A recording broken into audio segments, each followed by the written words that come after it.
Nicolas Sarkozy, c'est le sauveur, puisque Gérard appelait notre auditeur à ce qu'il revienne pour qu'il sauve la maison UMP.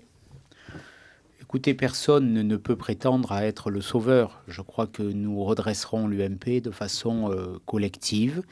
Ce qui a été décidé ce matin va y contribuer fortement.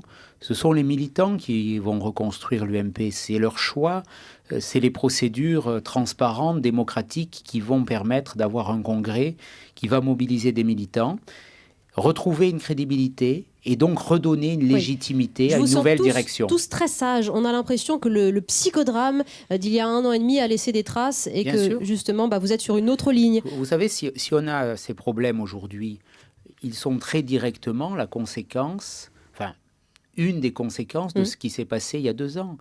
Cette direction n'a pas été légitime parce qu'il y a eu, on peut le contester, chacun avait des positions, vous le savez, je suis très engagé derrière François Fillon, mais il y avait une absence de leadership aujourd'hui, de légitimité, parce que cette élection, elle ne s'est pas passée dans des conditions normales. Leadership qu'il faudra retrouver pour l'instant. Désormais, il faut retrouver une crédibilité de nos procédures.